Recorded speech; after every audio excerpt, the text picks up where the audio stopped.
themes relating to the world of global public health and specifically related to the pandemic. By the end, I'm sure you'll see why we call it plandemic. I've already done videos about this. I know, but this is all new information and I haven't seen some of this covered anywhere. The information is going to include new background on Event 201, on Anthony Fauci. We're going to talk more about Bill Gates and some of the characters we've already discussed. But what is being revealed, not just by myself, but tons of excellent research out there. But what is being revealed, in my opinion, is that the world of global public health in general, is run like a mafia. It's like there's a Don somewhere and he's got all these families that go by NGO names, that go by world body names. These are like mafia families. And they're using money laundering and extortion and a kind of a protection racket scheme to cripple nation states and at the same time, of course, enrich themselves. So that's where we're going today. And like I say, boom, boom, boom. I believe there's some really shocking information in here. The only way I know how to tell this story to you is to kind of go through how I discovered it. And so the first thing that led me to what I'm going to cover today was this. I don't know if you caught this thing. It was a 2.5 hour long telethon sort of thing.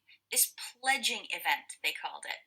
Hosted by Ursula von der Leyen, the president of the EU. Over the course of this 2.5 hours, they had a whole string of world leaders that sounded like they were reading hostage notes, that they were given a script and they had to read this thing to the camera and give up, in the end, $8 billion of taxpayer money, all told from all of their citizens. So you and I are paying for this thing. Just listen to a select few world leaders and what it sounded like to listen to them. Better diagnostics, treatments, and a safe and effective vaccine.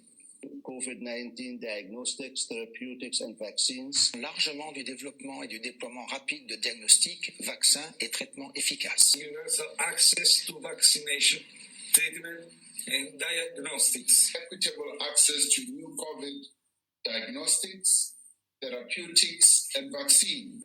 We must all work together on improving diagnostics, accelerating therapies, and ultimately developing a vaccine.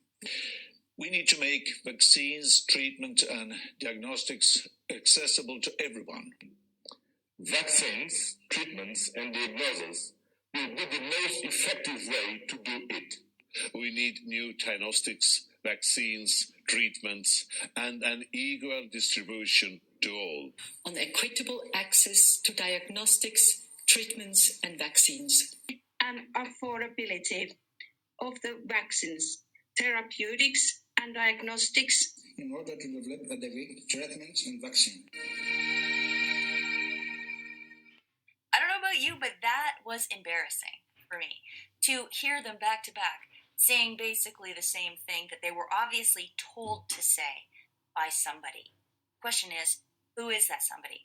Where is this money that's being pledged going? Well, I do have an answer for you for that. I'll get to that a little later.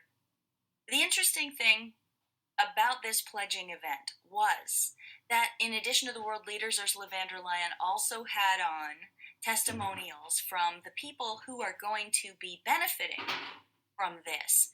And here's Ursula von der Leyen, just really quickly, introducing each one of them so you get to familiarize yourselves with the names of the organizations.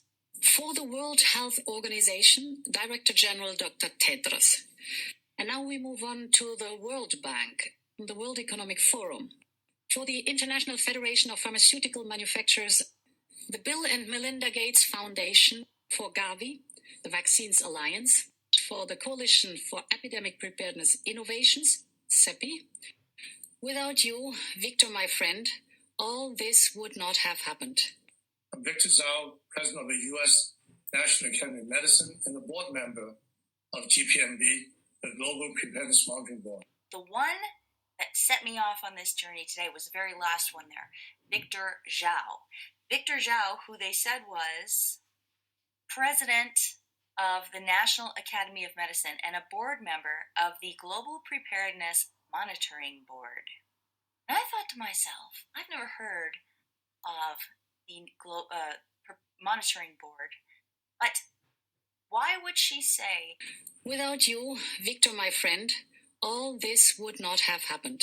So I thought it's worth a look into Victor Zhao's background. So that's what we're going to start with.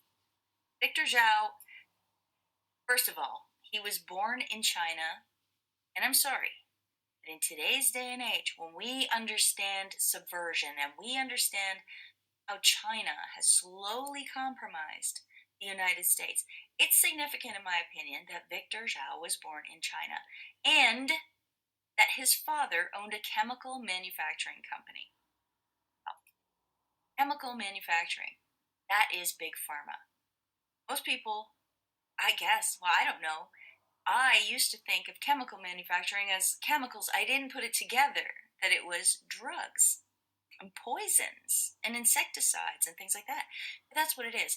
So that's Victor Zhao's family. He's also married to a very progressive, I think, Jewish woman, which I'm only mentioning because he's won awards from the Jewish community, so he's very well supported there as well.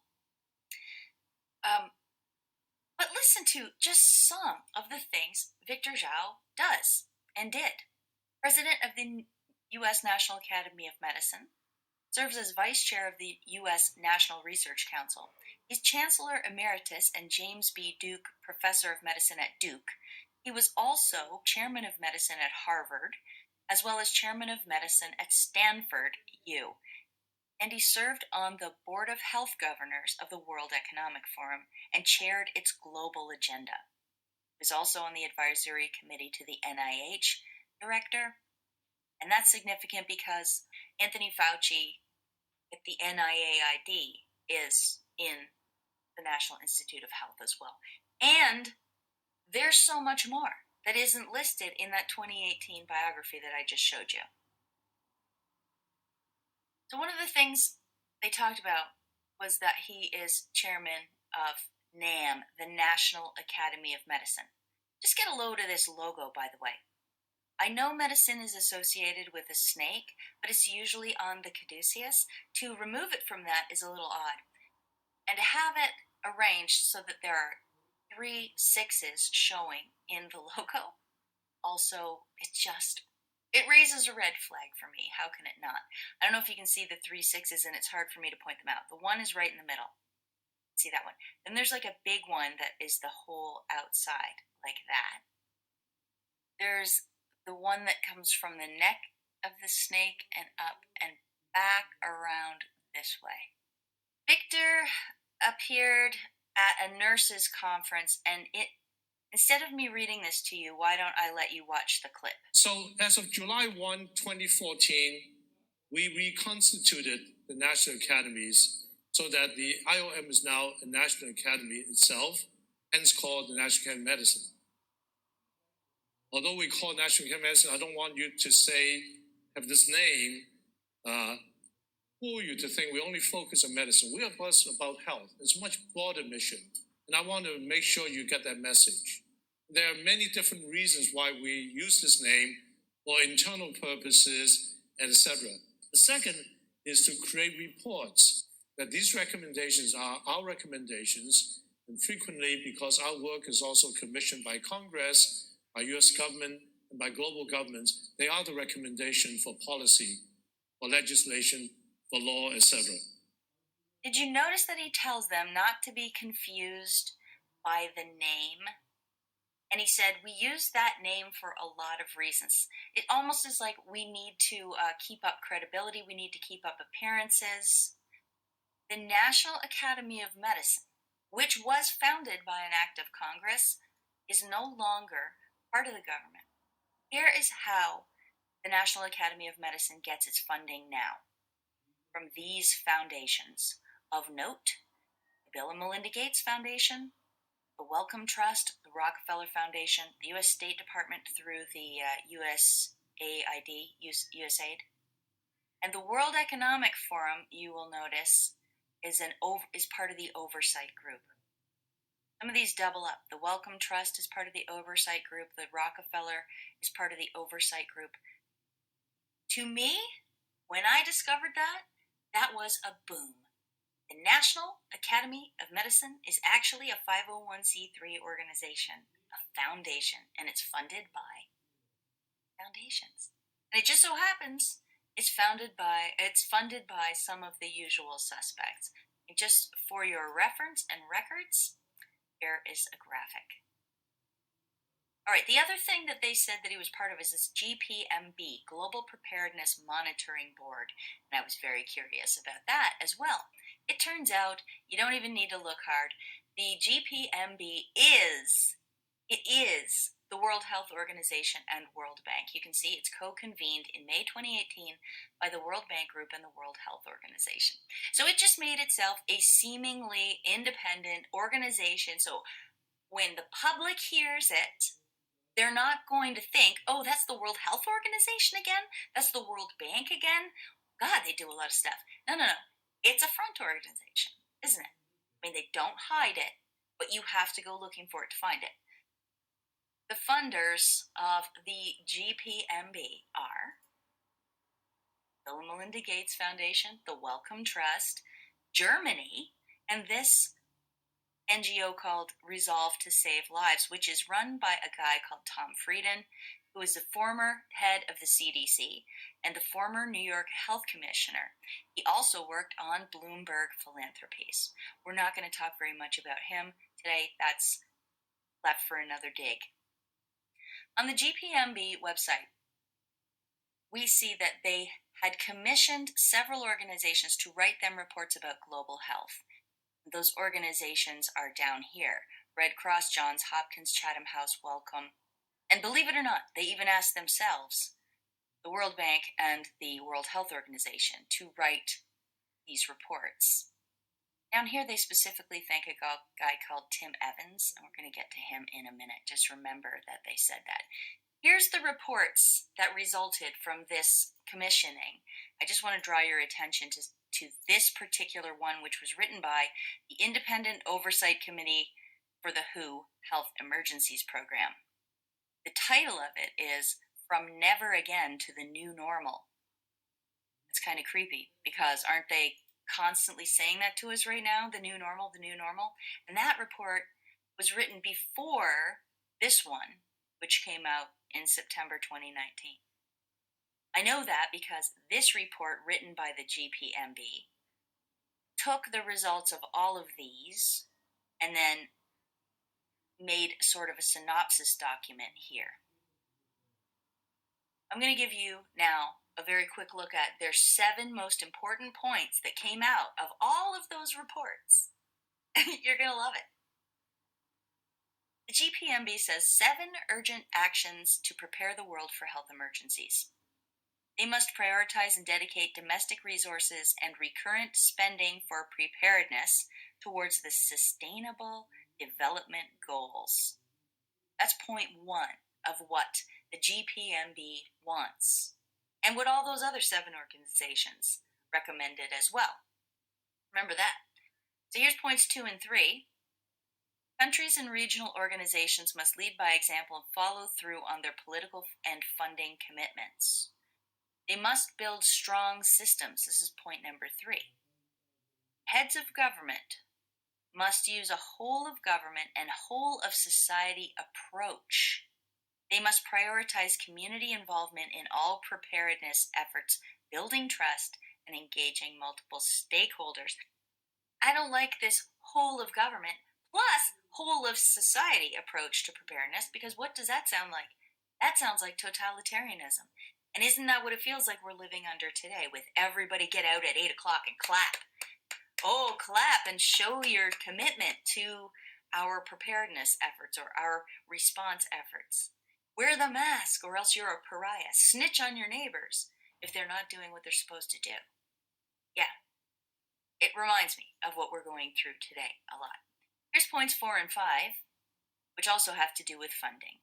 They must ensure adequate investment in developing innovative vaccines and therapeutics, and more financing, money for the International Monetary Fund and the World Bank, and also down here where the arrow is, funding replenishments of the IDA, Global Fund to Fight AIDS, TB, and Malaria, and Gavi.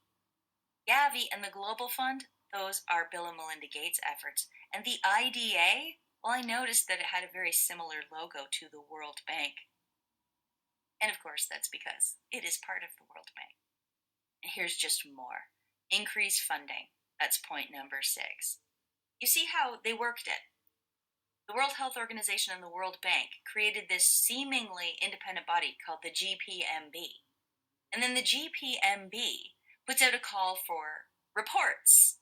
And they ask Johns Hopkins, Chatham House, Wellcome, International Federation of the Red Cross and Red Crescent, and the World Bank and the World Health Organization to write these reports. And then this organization aggregates the results of these reports and makes another report in which it recommends increasing funding to all the people who fund the GPMB and the World Bank and the World Health Organization. I wanted to have a closer look at one of those reports. So I opened up to the Johns Hopkins Center for Health Security, and it dawned on me, Johns Hopkins is the organization who put on Event 201. The Johns Hopkins Center for Health Security, in partnership with the World Economic Forum and the Bill and Melinda Gates Foundation, hosted Event 201, a high-level pandemic planning exercise on October 18th, 2019. What? And wait a second. This report from the GPMB came out in September 2019. And October, they held the pandemic planning exercise. And remember I told you it's good to remember Tim Evans was thanked particularly by the Global Preparedness Monitoring Board he used to work at the World Bank? Okay, there's Tim right there. Tim also appeared at Event 201. We're not going to get into his background right now. What I want to do instead is play you a clip of Tim speaking as a panelist at the Event 201. Everybody gets excited around a table like this in the moment, and then you move on, and it's back to business as usual. It's this panicked and neglect problem that we have, which is very difficult to prospectively develop real preparedness. So I think there should be somewhere, maybe it's out of the GPMB, and a number of people here are the Global Preparedness Monitoring Board. The GPMB is the World Health Organization and World Bank. When the public hears it, they're not going to think, oh, that's the World Health Organization again? That's the World Bank again? It's a front organization.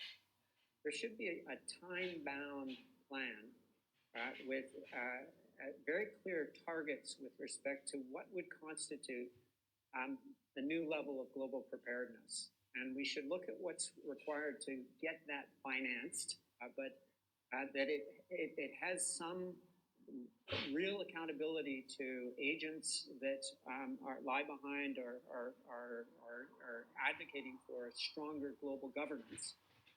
What was his main point? We need to get that financed. To get that financed, he said. He laments the fact that they do these planning things, but because there's never pandemics, people don't tend to follow through on their funding. So they need something that's going to get this financed for once, he says. Right? In October 2019, Tim Evans of the World Bank, that was his main concern. And you saw that Bill and Melinda Gates were sponsors of that project, Event 201, and all the reports that went into it. This writer on May 2nd wonders why Bill Gates is denying Event 201. Now, it's not like Bill Gates was asked about Event 201 and then said, no, I know nothing about this, it never happened. But what he did say was, on April 12th, 2020, Bill Gates said in an interview to the BBC, quote, now here we are, we didn't simulate this, we didn't practice, so both the health policies and economic policies, we find ourselves in uncharted territory. Which is not true, because Event 201 was very extensive, and it focused very much on economics, financing, but what it really, really focused on, if you watched it, if you've seen my videos and others, you'll know, was controlling the message. It wanted to flood the zone with their own propaganda. A couple of strategies available to, one of which is flood strategies. Flooding good information. Flood the zone. Flood, the manifestation of flood. Flood good information. Flood the zone. And what have we seen? We've seen nonstop coronavirus messaging everywhere. They're also censoring anything that goes counter or exposes them. For example, my video on Event 201 that I did months ago, which got almost 400,000 views, ixnay. We're also trying really hard to censor Judy Mikovits's anything she does. They try to censor it because she's exposing Dr. Anthony Fauci for the fraud that he is. Now, why would Bill Gates want to deny Event 201? Well, maybe because if you look at it, you'll see that the guy from the Bill and Melinda Gates Foundation, there he is right there. You want to look at the Event 201 players? Christopher Elias, along with Timothy Evans and many others. Chris Elias, he is the face of the Bill and Melinda Gates Foundation. I thought to myself, while I'm looking at board members, let's look at the board members of the GPMB, the Global Preparedness Monitoring Board, who we now know was involved in the background setup of Event 201. Let's look at the board. Well, there's Victor Zhao, there's Chris Elias again, and there's Jeremy Farrar. Hang on. There's Jeremy Farrar. Wow, I'm starting to see a massive pattern emerge, aren't you?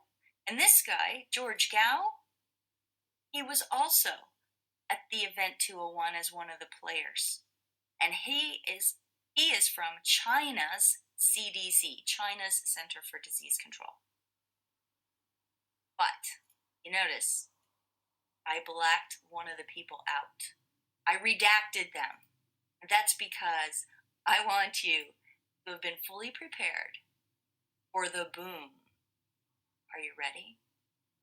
Who lies behind the redaction? Anthony Fauci. Anthony Fauci, the guy leading the coronavirus task force. You guys all already know who he is, but there he is on the board of the Global Preparedness Monitoring Board, who was responsible for commissioning all of those reports, all of the reports that gets funding from these guys over here, which made its own report that eventually translated to Event 201. There he is there with all the usual suspects. Boom. All right. Gosh, this is getting long, and I still haven't covered all the other booms. Just in case you weren't aware, Anthony Fauci gave an interesting speech at Georgetown University shortly after Trump was inaugurated, and here's what he had to say. I thought I would bring that perspective to the topic today, is the issue of pandemic preparedness. And if there's one message that I want to leave with you today, based on my experience, and you'll see that in a moment, is that there is no question that there will be a challenge, the coming administration, in the arena of infectious diseases, both chronic infectious diseases in the sense of already ongoing disease, and we have certainly a large burden of that, but also there will be a surprise outbreak. And He had no doubt that there would be a surprise pandemic. How can you have no doubt that there will be a surprise? It's a contradiction in terms. Yeah, isn't that very interesting? And just let me add this little part. So from my own personal experiences, why I can say with some confidence that history tells us that we will definitely get surprised in the next few years. So it all started for me when I became director of NIAID, and that was in 1984. I had my graphics people do a sort of a map of the United States of America, and I put on the map this new emerging infectious disease, which is HIV/AIDS. And I take that map, and one way or another, every single time I testify before the Congress, particularly for my budget, almost always for my budget, and I talk about global health and emerging infectious diseases, I add one, sometimes two, sometimes 3, either new diseases or re-emerging diseases. He's kind of just laying it bare right there. Every time he had to go up in front of Congress for his budget, he would just add in infectious diseases onto his map. Yeah, that works, I guess, Anthony? Shows that he doesn't even see what we see when we hear him say that. Just another little bit about Anthony Fauci before we move on. He was at the Bill and Melinda Gates Global Grand Challenges Scientific Board. He was on their board from 2003 to 2010, directly for Bill and Melinda Gates, for 7 years. That was a little while back, but they obviously have a tight relationship. And we find along the way that in addition to Victor Zhao, we also have Anthony Fauci as a board member of this organization. In the end, we're going to see more connections, so let's keep going. Now remember, this all started because I was looking at this coronavirus global pledging event, and I wanted to know more about Dr. Victor Zhao. We already know quite a bit about him, but there's more you don't know. He also is on the board of this organization called Research America, and in this organization's website, I found a celebration of this CEPI organization, Connecting Curiosity to Cures. CEPI hopes to eradicate epidemics. This was written in February 2017. We look down here, and sure enough, it's founded by the Gates Foundation, Wellcome Trust, World Economic Forum, and the governments of Norway and India, it says. CEPI is currently led by an interim board made up of internationally renowned experts in the fields of public health, vaccine development, and infectious diseases, including Research America board member and president of the National Academy of Medicine, Dr. Victor Zhao. Mind blown. I wanted to learn more about CEPI. First of all, I want to know how one man can possibly do all of this. Do you think perhaps he's a representative of other interests? I wonder who those other interests might be, because I find it hard to believe that he could do a quality job at any of this all at once. But I digress.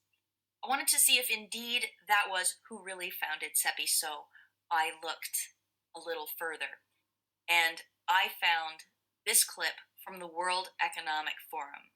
I am delighted to welcome you to this conversation about the work of the Coalition for Epidemic Preparedness Innovation, which is, I have to say, one of the more extraordinary initiatives to come out of Davos recently. It was born out of a conversation a year ago. It's a concrete initiative between governments, foundations, and the private sector. Governments of Norway, Germany, Japan, and India, two of the biggest foundations in the world, the Bill and Melinda Gates Foundation, the Wellcome Trust Foundation. Strong support from the world's 6 biggest pharmaceutical companies, GSK, Merck, Johnson & Johnson, Sanofi, Takeda, and Pfizer. Okay, so the article in Research America left a few people and organizations out. Namely, they didn't at all mention a couple of the other countries involved, and they didn't mention that it was co-founded by a handful of the world's largest pharmaceutical companies, did they? To me, this is a huge boom, as big as Anthony Fauci. It's very significant because all that money is going to those guys, and those are pharma companies. In this article from May 5th, so the day after the pledging event, it says world leaders, international organizations, and companies have pledged 7.4 billion euros to develop new tools to detect, treat, and prevent the novel coronavirus.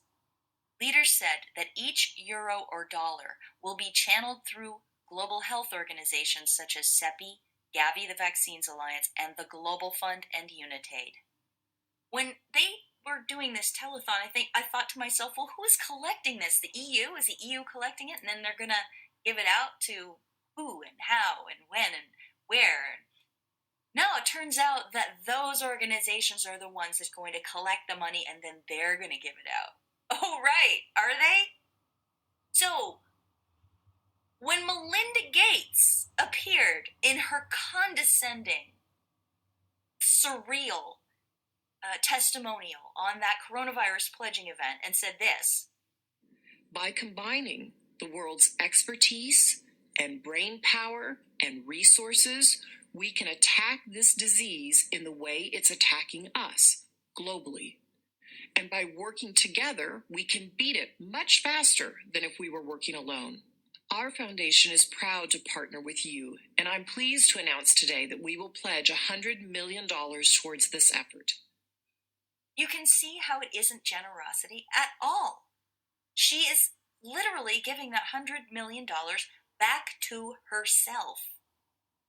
And it's probably the same with all of these organizations.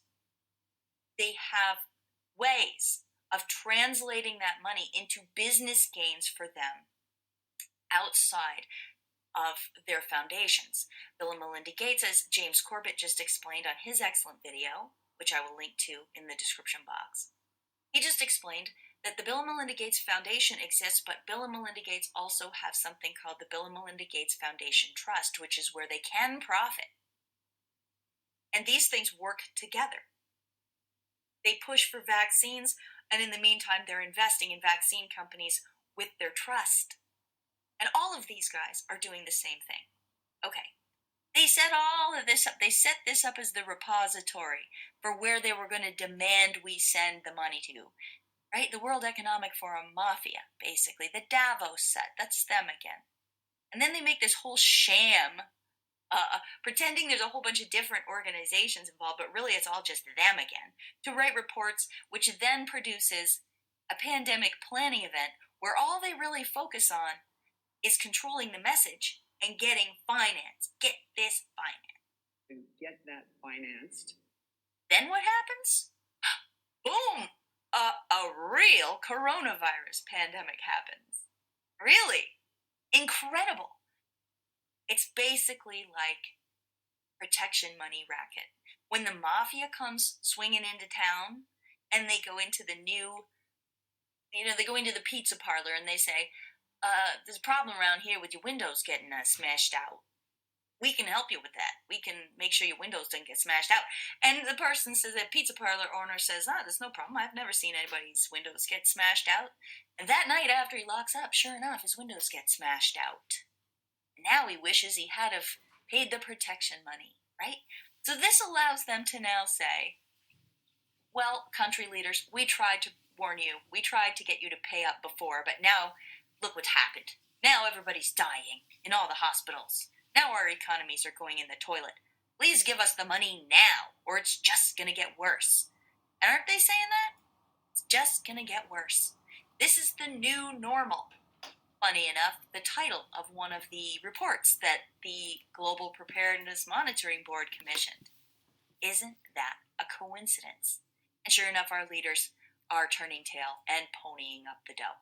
All right, I have one more little element of this video to share with you, relating back to who is Victor Zhao. You remember this? I did this video a while back, a couple weeks ago. Beware the contact tracers. And in this video, it showed Clintons, Bill Clinton and Chelsea Clinton, interviewing various people and they were talking about how anyone that tests positive with COVID-19 is going to be called up by an army of contact tracers who were going to quiz them on who they'd talked to and where they'd been. And then they were going to call those people and warn them, you might have been exposed to COVID-19, right? Remember that whole racket? And now we're hearing more and more about it on the news, by the way. Some states are going full throttle with this thing. All right, so this woman that Chelsea Clinton was talking to, her name is Ophelia Dahl, and her organization is called Partners in Health. They were one of the ones that was already hiring contact tracers. They'd already hired 1,000 of them, and they wanted more. Well, turns out Victor Zhao has a connection back to this. Here he is appearing at McGill University, his alma mater, with his wife, giving a speech because they're opening a new institute there. It's called the School of Population and Global Health. They're starting to really show their eugenics at this point when they're going to put population right in the title, if you ask me. The guest, along with the Zhaos, was a guy called Paul Farmer. And Paul Farmer, as I discussed in my contact tracer video here, is another partner in Partners in Health. He works directly at the same level as Ophelia Dahl, and those two have known each other for years, and so have the Zhaos. Listen to this short clip. And one thing I would like to say that we've known Paul Farmer for quite some time. I remember not only meeting Paul many years ago, working with him, but 2004, when I was just arrived at Duke as chancellor, a freshman, he came to Duke. You know, he is a Duke alumnus. So there you go. But I'm not done.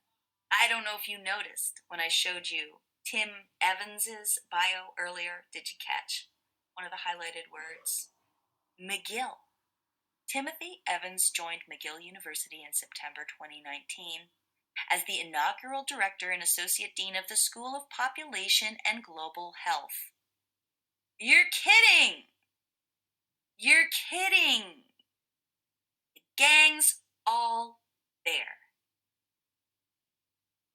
I'm going to give you a screen grab that you can have for posterity, but it doesn't explain too much. There's just too many arrows necessary. Here's the shape of it. You can see how many times these faces repeat. The list of who benefits is the same list as the people setting policy and the people pressuring governments to pledge our taxpayer money for their pandemic. Oh yeah, that reminds me. Another little interesting bit from this report commissioned by the Global Preparedness Monitoring Board. It says that their progress indicators by September 2020 would include the United Nations, including the World Health Organization, conducting at least 2 system-wide training and simulation exercises, including one covering the deliberate release of a lethal respiratory pathogen. Boom. Is this all fake? Is this a system-wide training and simulation exercise by the WHO and the United Nations? Is that what this is? And if it is, are we in for another one? Because they said they want at least 2. Could that be why Anthony Fauci was so certain there was going to be a surprise outbreak? Ask yourself how anybody's certain of a surprise. What about this? U.S. could be in for a bad fall and a bad winter. A second round of the coronavirus is inevitable, says Anthony Fauci. Yeah, well, that would help them, wouldn't it? And it would be true to their plan, put out by the Global Preparedness Monitoring Board that we know Anthony Fauci is a board member of. All right, guys. I'm going to stop talking now. I hope you enjoyed this video. I hope you could follow it. If you would like to support my work or say thank you for the work you've seen over the past little while, you can drop me a tip at my paypal.me address, which will be in the description box below. Also, I have a P.O. box where I accept other forms of payment, not payment, just tips. So thank you so much to everybody who has taken the time to do that. I love your letters. I'm going to have to do another mail thing, I think, but maybe I'll just post it on BitChute to kind of keep my channel. Don't forget to follow me over on BitChute. I will put my link in the description box, and I'm on Twitter at 99freemind. I know I said I was quitting, but I haven't yet. What else can I tell you? I don't know. I'm going to link a bunch of references down in the description box, along with that excellent video by James Corbett exposing more about Bill Gates and the whole scamdemic. All right, everybody. Thanks for listening. Until next time, peace out.